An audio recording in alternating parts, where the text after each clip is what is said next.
बिलफर्ज मैं palmitic acid consider कर लेता हूँ। क्या कंसीडर कर लेता हूँ? Palmitic acid. अब पाल्मिटिक एसिड क्या है? पाल्मिटिक एसिड हमारे पास बेसिकली फैटी एसिड है। क्या है हमारे पास? एक fatty acid, saturated fatty acids है। कितने कार्बन वाला? 16 कार्बन वाला। कितने वाला? 16 कार्बन वाला। तो अगर उसका स्ट्रक्चर देखो, फैटी एसिड्स में हम चीज को बड़े डिटेल से पढ़ चुके हैं। स्ट्रक्चर क्या बनेगा? CH3 CH2, 16 कार्बन वाला है ना, आखिरी वाला तो C डबल बॉन्ड OOH होगा। ऐसे ही है। तो 1 और 2 ये निकाल दो, ये हमारे पास कितने होंगे? 14। ये कितने होंगे? 14। मतलब ये CH3 फिर आगे CH2 14 दफा, और आखिर में हमारे पास एक फंक्शनल ग्रुप होगा कार्बोक्सिलिक एसिड। तो ये क्या है? हमारे पास एक फैटी एसिड है। कौन से वाला? पाल्मिटिक एसिड है। कौन से वाला? पाल्मिटिक एसिड है। अब इस पाल्मिटिक एसिड को मैं एक अल्कोहल के साथ रिएक्ट करवाता हूं, और वो अल्कोहल है, उसको मैं यहाँ पे पहले ऐसे लिख लेता हूं कि ये OH है, उसके बाद ये CH2 है, ये क्या हमारे पास है? CH2 है, और आखिर में CH3 है। तो अब इसको लॉन्ग चेन बनाना है। लॉन्ग चेन बनाने के लिए मैं क्या करता हूं? इसके गिर्द बना देता हूं 25। इसका मतलब क्या होगा कि 25 CH2 और एक CH3, टोटल हमारे पास कितने हुए? 26 कार्बन वाला एक अल्कोहल है, और वो भी मोनोहाइड्रोक्सी, सिर्फ एक ही हाइड्रोक्सिल ग्रुप है। अब इसका नाम जानना चाहोगे, इसका नाम क्या बनेगा? इसका नाम देखो, टोटल हमारे पास कार्बन कितने हैं? 26 है। क्या है? 26 है। एक दफा फिर से बोल देते हैं। देखो 10 कार्बन वाला डिकेन होता है, डेका से होता है, ठीक है। डिकेन वो अल्केन की सूरत में सिर्फ बता रहा हूं, फिर उसके लिहाज से नाम चेंज होते हैं।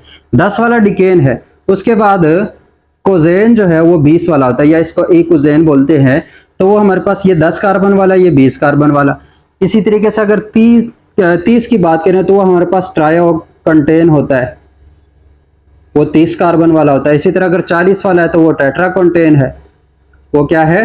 टेट्रा कंटेन, वो 40 कार्बन वाला। इसी तरह पेंटा कंटेन क्या होगा? 50 कार्बन वाला। फिर हेक्सा कंटेन क्या होगा?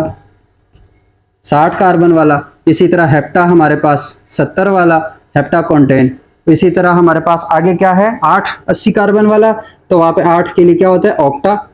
तो ऑक्टा कंटेन, अब ये केमिस्ट्री की चीजें हैं, लेकिन यहाँ पे सिर्फ बता रहा हूं ये ऑक्टा कंटेन है, ताकि कहीं ना कहीं तो इसके नाम आएंगे आप लोगों को। Octa contain. इसी रहता है 90 के लिए नोना कंटेन होता है, ठीक है। और आखिरी जो 100 के लिए वो हेक्टेन है। क्या है? हेक्टेन। हेक्टेन के जब भी मतलब आएगा तो इट्स मीन के वहां पे हमारे पास 100 कार्बन वाले कोई चीज है। तो यहाँ पे 26 कार्बन वाले, तो 26 कार्बन वाले का नाम जो आगे 26 का नाम अगर इस लिहाज से हम बनाए तो 26 को हम डिवाइड कर सकते हैं 20 + 6 में। 6 के लिए नाम होता है हेक्सा। क्या होता है? हेक्सा। और 20 जब दरमियान में आ जाए तो उसको फिर हम बोलते हैं कोजा, ये वाला कोजेन से, ठीक है। कोजा कोजेन आ गया। उसके बाद अल्कोहल है तो आखिर में OL आ जाएगा। क्या आ जाएगा? OL। सो हेक्सा कोजानोल या फिर हेक्सा कोजेनोल, तो ये दोनों इसके नाम है। और इसको सही से लिखना है तो 1 हेक्सा कोजानोल का मतलब क्या होगा कि कार्बन नंबर 1 पे आप लोगों का हाइड्रोक्सिल ग्रुप है। तो ये यहाँ पे जो अल्कोहल है, जो लॉन्ग चेन अल्कोहल है, इसका नाम है हेक्साकोजानोल। इसका नाम क्या है? हेक्साकोजानोल। तो मैं एक पाल्मिटिक एसिड और एक हेक्साकोजानोल का है रिएक्ट करवा रहा हूं। रिएक्ट करवाएंगे तो यहाँ पे बनेंगे एस्टर बॉन्ड बनेगा ना, इसका ये OH और उस अल्कोहल का H, ये दोनों in the form of H2O क्या हो जाएंगे? रिलीज हो जाएंगे। H2O क्या हो जाएंगे? रिलीज हो जाएंगे। तो ये आपस में बॉन्ड बना लेंगे CH3 CH2 के 14, और उसके बाद C डबल बॉन्ड O, फिर उसके बाद ये वाला O, फिर से CH2, उसके आगे 25, और फिर से आखिर में CH3। तो अब देखो ये हमारे पास एक कंपाउंड, एक मॉलिक्यूल बन गया। अब ये जो मॉलिक्यूल है ये हमारे पास क्या बना? ये हमारे पास बना है वैक्स। ये मॉलिक्यूल क्या बना है? वैक्स बना है। तो वैक्स में देखो लॉन्ग चेन फैटी एसिड भी है, लॉन्ग चेन हमारे पास अल्कोहल भी है, और उन दोनों के दरमियान बॉन्ड क्या है? एस्टर बॉन्ड है। सो ये हमारे पास क्या है? एक एस्टर है। ये क्या है? हमारे पास एक एस्टर है, लेकिन लॉन्ग चेन फैटी एसिड, और लॉन्ग चेन हमारे पास क्या है? इसका अल्कोहल है। और अगर इसका मैं आम नाम बता दूं तो आम नाम में इसको हम बोलते हैं हनीकॉम। जो शहद के छत्ते में जो मटेरियल आप लोगों को दिखता है वैक्स वाला, वो हमारे पास उसका फॉर्मूला बेसिकली ये बनता है। या तो इस तरह का होता है, या अल्कोहल थोड़ा सा चेंज कर लेते हैं। थोड़ा सा क्या, मैं यहाँ पे लिख लेता हूं ट्राई एकोंटानोल। तो अब अगर देखो तो ट्राई 3 और आगे कोंटा आ गया, तो यहाँ पे एक ये वाला चीज आ गई है। सो इट्स मीन कि ये 30 कार्बन वाला एक अल्कोहल होगा। कितने कार्बन वाला होगा? 30 वाला। तो ट्राइअकांटानोल जो है उसका फॉर्मूला क्या बनेगा? OH, उसके बाद CH2, उसके 29 और आखिर में CH3। तो हमारे पास 30 कार्बन वाले एक अल्कोहल होगा जिसको ट्राइअकांटानोल बोलते हैं। ये भी हमारे पास इस पाल्मिटिक एसिड के साथ रिएक्ट करे तो उससे भी हनीकॉम्ब बनता है, मतलब डिफरेंट जो शहद की मक्खियां होती है उस डिफरेंट उसके थोड़ा सा प्रॉपर्टीज होती हैं। तो ये हमारे पास बेसिकली वैक्स जो है, जो हनीकॉम्ब है, उसका मॉलिक्यूलर स्ट्रक्चर या फार्मूला या उसका बनते कैसे वो चीज भी साथ में बता दी। तो ये हमारे पास क्या किस में आ जाएगा? नेचुरल वैक्सीज में आ जाएगा। किस में आ जाएगा? नेचुरल वैक्सीज में आ जाएगा। तो अब ये जो नेचुरल वैक्सीज है ना, इसके अगर फंक्शंस की बात करें तो इसके काफी इंपॉर्टेंट फंक्शन है, और अगर इसके फंक्शन समझना है तो पहले इसकी नेचर समझनी है। क्या समझनी? कि नेचुरल जो वैक्सीज होते हैं वो होते किस तरह है। तो नेचुरली मतलब इसका केमिकल नेचर अगर देखें तो ये इनर्ट होते हैं। क्या होते हैं? इनर्ट। इनर्ट का मतलब क्या है? ये ज्यादातर किसी रिएक्शन में टेक पार्ट नहीं करते, इनर्ट होते, ज्यादा रिएक्शन में ये इन्वॉल्व नहीं होते। तो जब ये ज्यादा रिएक्शन में इन्वॉल्व नहीं है तो साथ में ये एक और चीज है कि ये हाईली हाइड्रोफोबिक है। क्या है? Highly hydrophobic. हाईली हाइड्रोफोबिक का मतलब क्या है? कि पानी में आप लोगों के सॉल्व नहीं होने वाले। जो हमारे पास मोम है या हमारे पास जो वैक्सीज हैं वो आप लोगों के पानी में सॉल्व नहीं होने वाले। तो इसका मतलब क्या हुआ कि इन दो प्रॉपर्टीज की वजह से इसके जो फंक्शन ज्यादातर बनते हैं उसमें एक फंक्शन है प्रोटेक्टिव। ये प्रोटेक्शन करते हैं। अब किस चीज की प्रोटेक्शन करते हैं? जिस चीज में ये है। मिसाल के तौर पर मैं बताता हूं, एक वैक्स है उसका नाम है क्यूटिन। क्या है? एक वैक्स है उसका नाम है क्यूटिन। अब ये जो क्यूटिन है, आप लोगों के जो प्लांट्स हैं, मैक्सिमम जो प्लांट्स हैं, उन प्लांट्स के ऊपर एक ऊपर से अगर देखें तो शाइनी से सरफेस होगा। अगर उस प्लांट के पत्ते को हम फील करना चाहें, उस पर मतलब ये हाथ ऐसे मरोड़ना चाहें, मतलब फील करें उसको, तो वो आपको बड़ा शाइनी सा सरफेस और बड़ा मुलायम सा लगेगा। इसी तरह अगर उस पत्ते के नीचे देखें तो आपको व्हाइट व्हाइट एक लेयर सी नजर आएगी। क्या नजर आएगी? एक लेयर सी नजर आएगी। इस लेयर को बोलते हैं हम क्यूटिकल लेयर। क्या बोलते हैं हम इसको? Cuticle layer.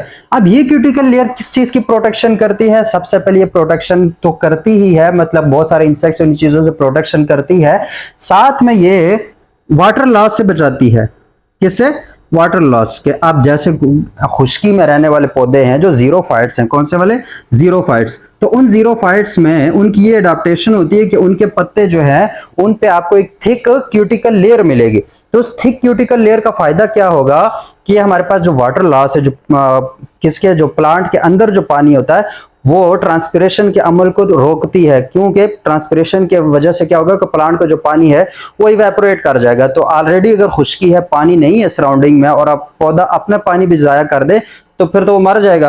तो वहां पे फिर अडेप्टेशन क्या है कि उस वहां पे फिर थिक क्यूटिकल लेयर होती है, थिक वैक्स की एक लेयर होती है, वो हमारे पास वाटर लॉस से उसको बचाती है। इसी तरह प्रोटेक्शन हो गई। इसी तरह हमारे पास प्रोटेक्शन किस चीज से करती है? अगर ये एनिमल के ऊपर भी होती है, याद रखें सिर्फ प्लांट्स के ऊपर नहीं होती।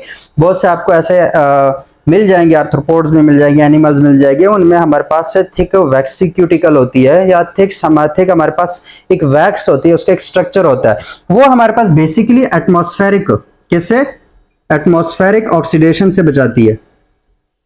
अब एटमॉस्फेरिक ऑक्सीडेशन क्या है? ये खुद में एक बहुत बड़ा टॉपिक है केमिस्ट्री का, वहां पे इस चीज को हम नहीं टच कर रहे।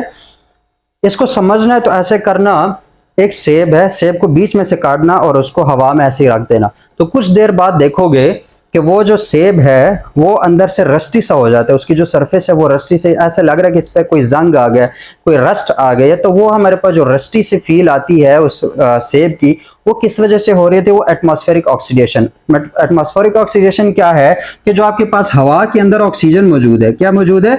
जो ऑक्सीजन है वो ऑक्सीजन उस चीज के अंदर, उस प्रोडक्ट के अंदर, उस मटेरियल के अंदर के जो मेटल्स हैं उनके साथ रिएक्शन करता है। क्या करता है? रिएक्शंस करता है, और इसके नतीजे में हमारे पास मेटल ऑक्साइड्स बनते हैं। क्या बनते हैं हमारे पास?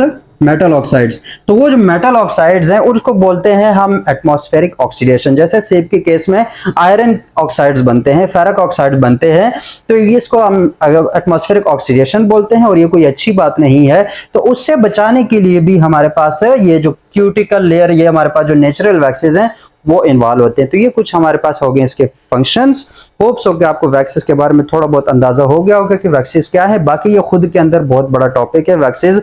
वैसे कोई भी बायो का टॉपिक उठाओगे तो वो खुद के अंदर एक बहुत बड़ा टॉपिक, बड़ा वास्ट टॉपिक बनता है। लेकिन मैंने कोशिश की कि सारी जो उसका ओवरव्यू है, ये जो इंपॉर्टेंट पॉइंट्स है वो आपको बता दूं। तो होप्स आप लोगों को काफ़ी सारी चीज़ों का पता चल गया है।